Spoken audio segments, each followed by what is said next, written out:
6:59 p.m.-ish, Mountain Time-ish, Max Allen-ish. What can I say? What we're waiting for is itchy nose and the green light, which is there. It says, now you're live.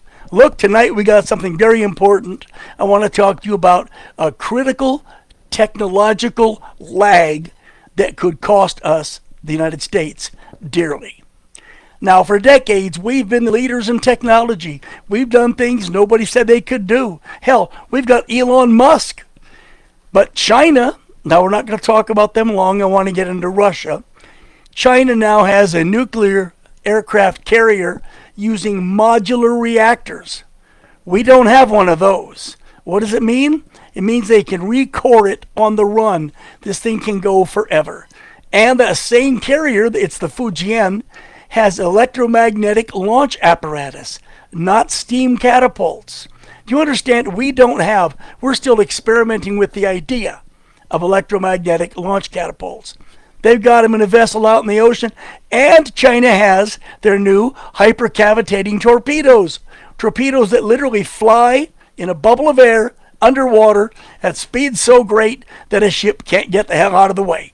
All right, let's get away from China. Let's go to Russia, because the Russian story is a right now story, and it's so fantastic, it's almost impossible to believe. Let me see if there it is. There's the copy. Okay. It's being referred to by some people as a flying CHERNOBYL. Let's talk about that. Russia's new atomic-powered cruise missile is a reality. They've tested it. It works. They expect to deploy these with their forces during the next 6 to 8 months. Even if we had it, we couldn't do it that fast because Russia doesn't have to wrestle with trade unions. We do. They don't have to wrestle with various lobbyists. We do. Do you know what an atomic-powered cruise missile means? Okay, imagine, if you will, here's a cruise missile that can stay in the air forever. Imagine that this missile is capable of delivering a nuclear warhead. It doesn't take a great imagination to think about it. A cruise missile that can stay aloft for days, weeks, months, maybe even years, carrying a nuclear payload. Let's begin with a quote from Russian Air Marshal Gregory Pavlovich. Hope I got that right. I quote, "Our newest addition to our arsenal is undetectable, invisible to radar, and capable of evading airborne threats. It is also capable of flying for days, months, and even years if we so desire. It's a new instrument of peace for peace through power." End quote. So what they're saying is, our fist is bigger than yours. We're bigger than you. Now, I'm going to take a closer look at this thing, because the idea of a flying atomic-powered anything is a bit disconcerting, don't you think? Let's get into detail. I've been speaking with people across the pond, across Europe, and in China, people I know, and I've been going to reputable sources like Jane's Military Publications. Here we go. Let's take a closer look. This new missile, this cruise, is dubbed, try to pronounce it, hang on. It is called Burevestnik. Yes, Burevestnik, which is also called the SSC-X-9 Skyfall. And I'm going to stick with Skyfall. It's a lot easier to say than Burevestnik. It's a pretty advanced piece of death on the wing, and it can do a hell of a lot more than you think. First, it's capable of canyon running. This thing can fly at extremely low altitudes and zip back and forth between artificial and natural structures like buildings, skyscrapers, bridges, canyons, mountains. You understand something? That's a deadly thing because it's a cruise missile. It's not an airplane. It's flying at extremely low altitudes. It can avoid those mountains and skyscrapers I talked about. Now understand, it's rocket launched, but it's driven by a propeller. It's propeller driven. It has a top speed of about 500 miles an hour. For you Canadians, that's 800 kilometers per hour. While it can fly as low as a few hundred feet above terrain, it can also fly as high as 50,000 feet. Hey, hosers in Canada, that's 15,000 meters. Woo! Let's go back. That's pretty well the performance of a Western cruise missile. Our rocket-powered cruise missiles have the same ceilings, and they're faster, but they can't stay in the air all day long. I mean, think about it. A Tomahawk cruise missile, it's quick, it's fast, it's accurate, it's boom, boom. But it doesn't have anywhere near the range or flight duration. This proves to be significant when you realize this. Let's go back to Skyfall. Skyfall sports the latest in stealth technology. That means it's going to be tough to see, tough to detect, because it has a small footprint. It's about the size of a Volkswagen bus, and its stealth capabilities, along with being tiny, make it tough to find. With radar detection technology, it can avoid radar.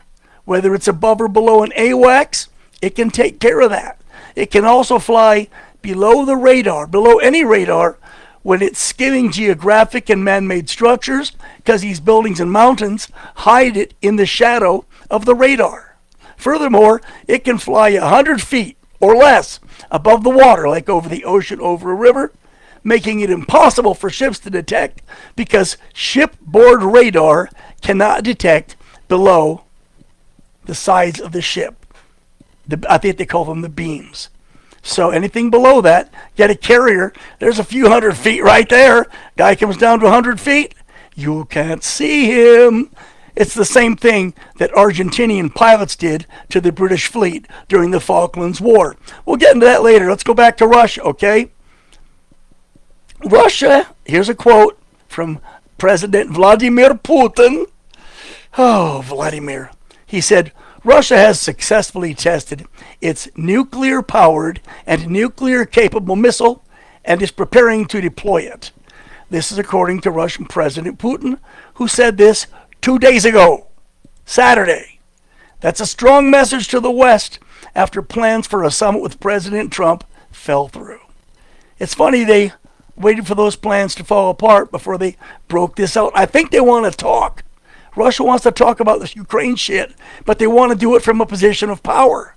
They've got it. Keep in mind, because Skyfall runs on nuclear power. No gas, no electricity. It's nuclear. The nuclear pack generates electricity, runs the motors. The pack lasts forever. Motors last however long a motor lasts. And it can fly for a really, really, really, really long time. It's said to be capable of remaining aloft at various altitudes for as long as a year. But then again, it might stay up there a hell of a lot longer. The Kremlin says it's capable of evading missile defense systems and penetrating other such things like America's proposed Golden Dome. With its capabilities that we know of already, our Golden Dome cannot protect us. This is a unique product that no one in the world has, according to Putin. He said that during a meeting with his chief of the general staff, the Russian armed forces, General Valery Gerasimov, I hope I got it right, and other military commanders. There's a video if you want to look for it. We need to identify potential uses and begin preparing the infrastructure for deploying this weapon in our armed forces, said Putin. You hear what he said? Putin said they need to find ways to use it, define its purpose exactly, and then deploy it to our troops. And they're talking about 8 months before they deploy them. In its maiden voyage, this was the test just yesterday, Sunday, it flew for over 15 hours, carrying a simulated nuclear warhead. What they did is they carried this chunk of lead that was the same weight as a small warhead. It was up 15 hours, flew over 9,000 miles. The generals are quick to note that Skyfall was brought back to base for examination and analysis. Being that it has a nuclear power plant on board, I'm glad they brought it back to look at it. Yeah, I know. This is critical for Moscow to understand it. Barring any unforeseen events, this missile will be fielded by their military within 8 to 12 months, according to General Gerasimov. Skyfall, it's been in the works for decades. I mean decades, like, God, just after Clinton. We tried it, we looked into it, decided it wouldn't work, we threw it away. The Russians kept on going, and according to analysts now trying to cover their ass, they're saying, oh, its current success does not come as a surprise. You think so? And they're so upset about it suddenly existing and something this versatile, this dangerous, this deadly, they're calling it, and I quote here, a tiny flying CHERNOBYL, referring to the 1986 meltdown of a Ukrainian nuclear reactor. Mr. Trump has spoken often of developing a shield, what he calls Golden Dome, and he says that would make the U.S. impervious to missile attacks.